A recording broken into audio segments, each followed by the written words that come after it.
Medicine with doctor Anton YouTube channel එක සම්බන්ධ වෙච්ච ඕගොල්ලෝ හැමෝම ඉතාම සාදරයෙන් ආදරයෙන් පිළිගන්නවා.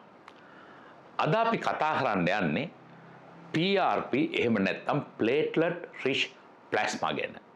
ඒ කියන්නේ රුධිරයේ තියෙන එක කොටසක් රුධිර පට්ටිකා සහිත ප්ලාස්මාව අපිට වෙන් කරගන්න පුළුවන් රුධිරයෙන් ඒ වෙන් කරගෙන දණහිසේ අමාරුවට එහෙම නැත්නම් දණහිසේ ඔස්ටියෝආතරයිටිස් වලට ප්‍රතිකාරයක් හැටියට පාවිච්චි කරන්න පුළුවන්.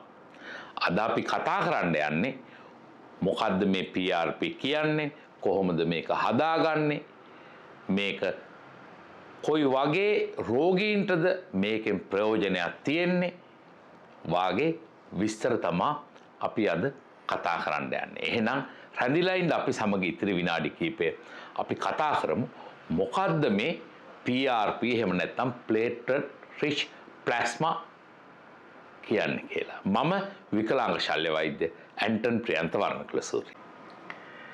මේ ලෝකේ පුරා මිලියන ගණනක් ජනතාව විශේෂයෙන්ම වයස 50ට වැඩි අය අත්විඳින දෙයක් තමයි මේ දණහිස් කැක්කුම කියලා කියන්නේ. මේකට තව පැත්තකින් කිව්වොත් එහෙම දණහිසේ ඔස්ටියෝආතරයිටිස් කියලා කියන්නේ. මෙහිදී සිද්ධ වෙන්නේ දණහිස් සංදියේ තියෙන මෘදු කාටිලේජයේ ගෙවී යාම. මේ තත්ත්වය ලෝකේ වගේම ලංකාවෙත් ඉතාම බහුලව දක්නට ලැබෙනවා. මෙහිදී සිද්ධ වෙන්නේ දණහිසේ වේදනාව, නමන්න දිගාරින්න අමාරු ගතිය, ඇවිදින්න පඩිපෙළේ නගින්න අමාරු ගතිය ඇති වෙන එක. මේ සඳහා ප්‍රතිකාර වශයෙන් අපි වේදනානාශක ඖෂධ ලබා දෙනවා. මේ කාටිලේජය නැත්තම් මෘදු වස්තිය වැවෙන්න විටමින් වර්ග ලබා දෙනවා. මේ සඳහා ව්‍යායාම ලබා දෙනවා. දණහියට අපි සපෝට් එකක් දාන්න සමහරලාට නියම කරනවා. ඒ වගේම තවත් ප්‍රතිකාර ක්‍රමයක් තමයි දණහිසට විවිධ එන්නත් වර්ග ලබා දීම. මේ එන්නත් වර්ග කීපයක් තියෙනවා අපිට දෙන්න පුළුවන්. එකක් තමයි ස්ටීරොයිඩ් ගණයේ ඖෂධයක් අපි දණහිසට එන්නත් කරනවා. ඒක එක ප්‍රතිකාරයක්. ඊළඟට හයලුරොනික් ඇසිඩ් කියන බෙහෙත ඒක ජෙල් ඉන්ජෙක්ෂන් කියලා අපි සරලව කියනවා. ඒක දණහිසට ලබා දෙන්න පුළුවන්. ඒ වගේම තවත් වැදගත් මූලික ප්‍රතිකාරයක් තමයි මේ platelet rich plasma කියලා කියන්නේ. මේකත් දණහිසේ ඔස්ටියෝආතරයිටිස් වලට නැත්නම් දණහිසේ කාටිලේජයේ ගෙවී යාමට අපිට ලබා දෙන්න පුළුවන් එන්නත.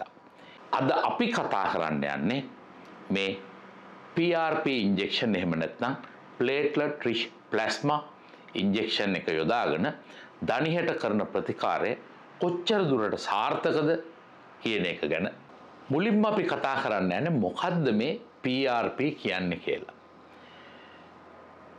මේක කෙටි නම PRP වුණාට මේක දිග version එක තමයි platelet rich plasma. සිංහලෙන් කිව්වොත් එහෙම රුධිර පට්ටිකා සහිත ප්ලාස්මය. මේක හදාගන්නේ අපේ ශරීරයේ රුධිරය අරගෙන මිලිලීටර් 10ක් 15ක් අතර ප්‍රමාණයක් රුධිරය අරගෙන ඒක නාලයකට දාලා මේක අපි කියනවා සෙන්ට්‍රිෆියුජ් කරනවා කියලා විශේෂ උපකරණයක් මගින් ප්ලාස්මය සහිත පට්ටිකා වෙන් කර ගන්නවා. මේ වෙන් කරගත්තු ප්ලාස්මය සහිත පට්ටිකාවල අඩංගු වෙනවා දණහිස ඇතුලේ තියෙන මේ ගෙවී ගිය කාටිලේජය නැවත වර්ධනය කිරීමේ හැකියාවක් තියෙන රසායන ද්‍රව්‍ය.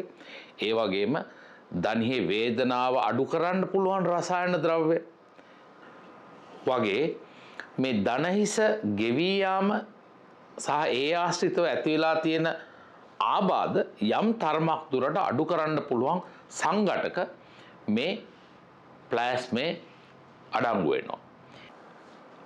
ලෝකේ පුරා විවිධ රටවල කරලා තියෙන වෛද්‍ය විද්‍යාත්මක පරීක්ෂණ වලින් හෙළි වෙලා තියෙනවා මේ දණහියට ලබා දෙන එන්නත් වර්ග අතුරින් platelet rich plasma එක නැත්නම් PRP ඉන්ජෙක්ෂන් එක සෑහෙන දුරට මේ රෝගය මූලික අවස්ථාවේ තියෙන රෝගීන්ගේ සෑහෙන දුරට මේ රෝගය පාලනය කරන්න උදව් වෙනවා කියන එක හොයාගෙන තියෙනවා.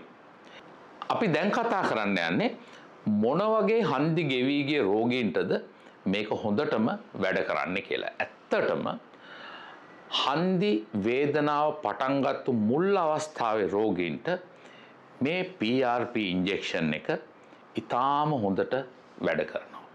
හැබැයි සෑහෙන කාලයක් ගත වෙච්ච හන්දි ගොඩාක් ගෙවී ගිහිල්ලා හයිය අස්සේ දෙක එකිනෙකට වදින රෝගීන්ට නම් මේ PRP ඉන්ජෙක්ෂන් එක එච්චරම ප්‍රයෝජනයක් වෙන්නේ නැති බව තමයි විවිධ පරීක්ෂණවලින් පෙන්වලා දීලා තියෙන්නේ.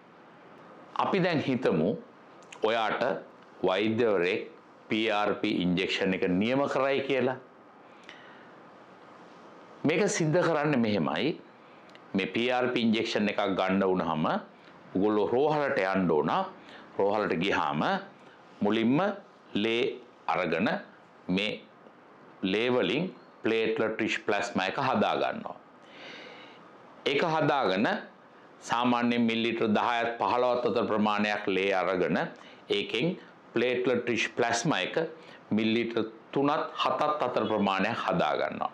හදාගෙන අපි දණිය ඇතුළට එන්නත් කරනවා. මේක ඒ වෙලාවෙම කරනවා. ඒ කියන්නේ සාම්පල් එක අපි ලේ එක අරගෙන පැයක් විතර යන කාලය ඇතුළත අපි දණියට මේක එන්නත් කරනවා. සාමාන්‍යයෙන් ගෙවී යන්න පටන් ගත්තු දණියකට අපි ඉන්ජෙක්ෂන් 3ක් විතර ලබා දෙනවා. සතිය ගානේ ලබා දෙන ක්‍රම තියෙනවා. අද ඉන්ජෙක්ෂන් ලබා දුන්නා සතියකින් ලබා දෙනවා. තවත් සතියකින් ලබා දෙනවා. ඒ කියන්නේ 3 පාරක්. එහෙම නැත්නම් සති දෙකෙන් දෙකට මේ ඉන්ජෙක්ෂන් එක ලබා දෙන්නත් පුළුවන්.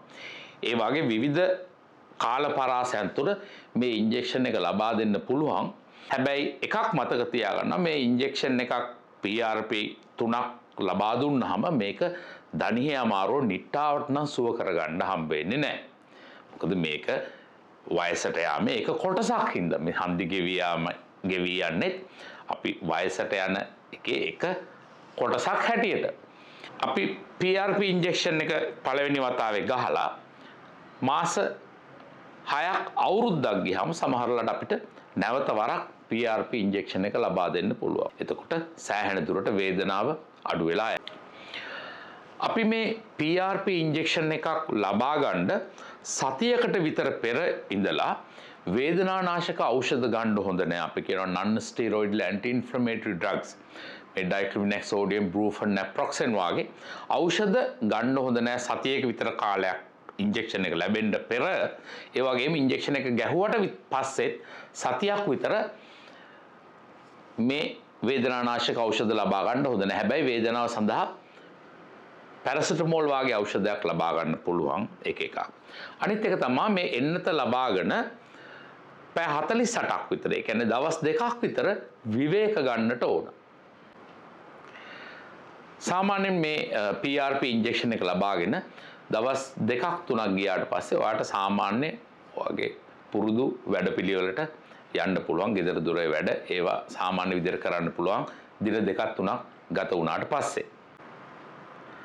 අපි දැන් කතා කරන්න යන්නේ මොනවද මේ ප්ලේට්ලට් රිච් ප්ලාස්මා ඉන්ජෙක්ෂන් එක ලබා ගැනීමේ තියෙන වාසි කියලා.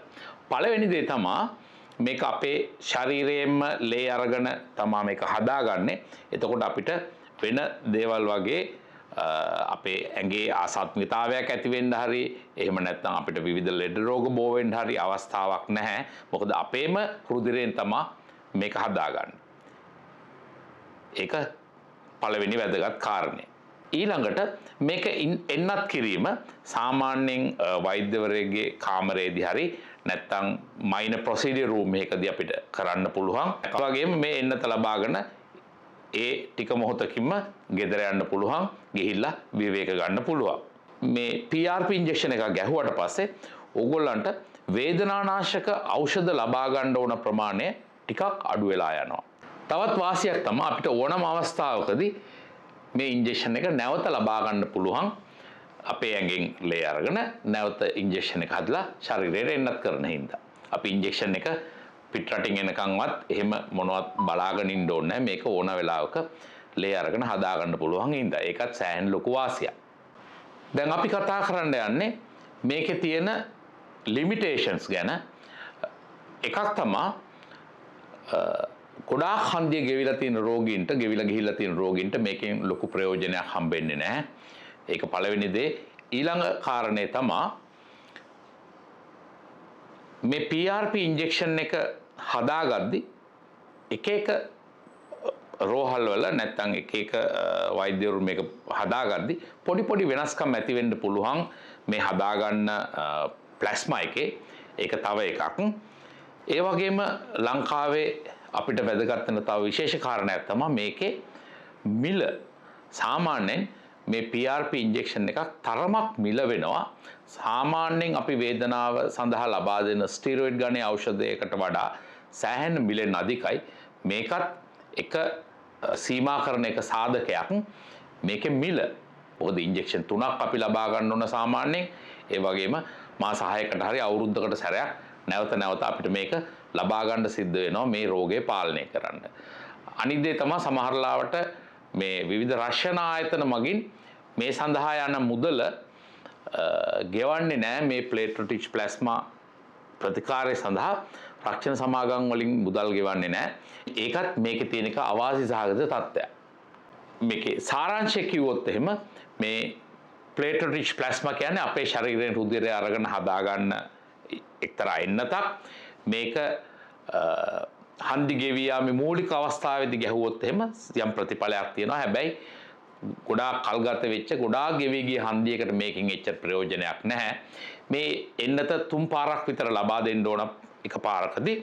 ඒ වගේම මාස 6ක් අවුරුද්දක් ඇද්දි නැවත නැවත මේක ලබා දෙන්න වෙන්න පුළුවන් වේදනාව තියෙනවා නම් මෙමගින් මේ හන්දිය ගෙවී යාමේ වේගය ටිකක් අඩු වෙලා යනවා.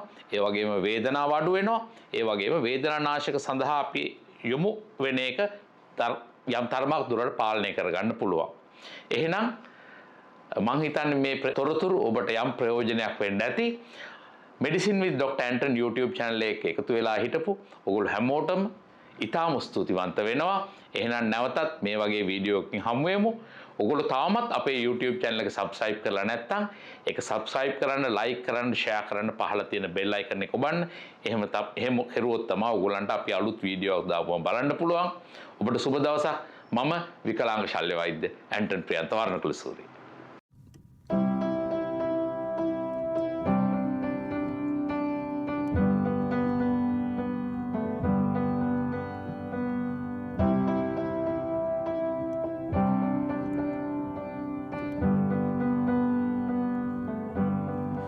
Wish that I could cough out